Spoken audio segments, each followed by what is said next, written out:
வணக்கம். நான் உங்கள் அட்வொகேட் சுந்தர். என்னென்னு பார்த்தா புதுசாக ஒரு பொருளை கிளப்பியிருக்காங்க. நாங்கள் சஸ்பெண்ட் பண்ண வந்தோம்.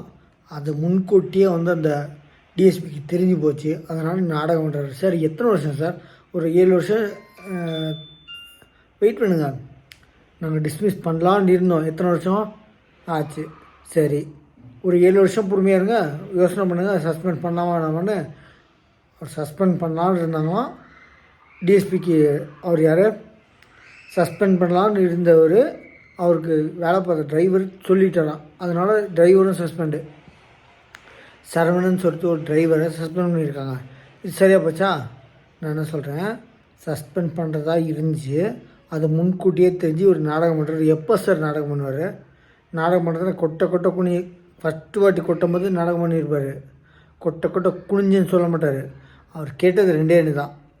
கொடுத்த வாகனம் எங்கே வாபஸ் எடுத்துட்டீங்க. அப்போ உங்கள் பதில் என்ன? இதெல்லாம் காரணமே இல்லை. அதாவது அவங்க தப்புன்ட்டார். அது நடவடிக்கைக்காக இருந்தோம், சஸ்பெண்ட் பண்ண இருந்தோம், எல்லாமே இருந்தோம்னு சொல்கிறதுக்கு நீங்கள் அதிகாரம் இல்லை சார்.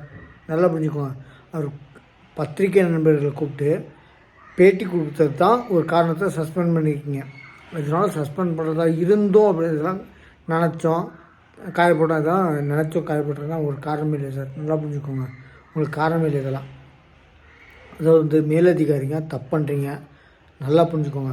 இதை ஒரு காரணம் காட்டி நாங்கள் சஸ்பெண்ட் பண்ணுறதா இருந்தோம். அது முன்கூட்டியே தெரிஞ்சு நாடகம் பண்ணுறீங்க. இதெல்லாம் காரணமே இல்லை சார். நீங்கள் சொல்கிறதுலாம் அப்பட்டமான போய். அதாவது ஒரு கார் எடுத்துட்டீங்கன்னு சொல்கிறீங்க. எடுத்த கார் ஊடகம் மூலிமா எனக்கு புலோரன்னு சொல்கிறீங்க. ஊடகம் மூலிமா தான் எனக்கு தெரிவிச்சு புலோரன். அப்போ கொடுத்த கார் என்ன சார்? நீங்கள் உடனே கொடுத்துருன்றீங்க. எல்லாத்தையும் சொல்லி கடைசியாக தான் சஸ்பெண்ட் பண்ணுறதா இருந்தோம். அதை முன்கூட்டி இதை ஃபஸ்ட்டே சொல்லியிருக்கலாமே. எதுக்கு நாங்கள் காரை கொடுத்தோம் அப்படின்னு சொல்லிங்க.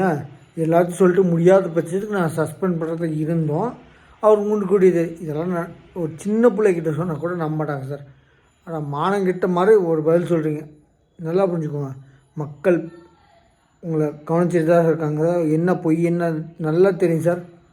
நீங்கள் சொல்கிறதெல்லாம் நம்புறதுக்கு அவங்க ஒன்றும் படிக்காத முட்டாளுங்களே. எல்லாருமே படிக்காத முட்டாளுங்க. படிக்காதவங்க தான் நல்லா தெளிவாக புரிஞ்சுக்கோங்க. படித்தவங்க கூட நீங்கள் சொல்கிறது ஓரளவுக்கு நம்புறதுக்கு வாய்ப்பு இருக்குது. படிக்காதவங்க நம்புவாங்கன்னு சொல்லி யாருமே நம்ப மாட்டாங்க சார்.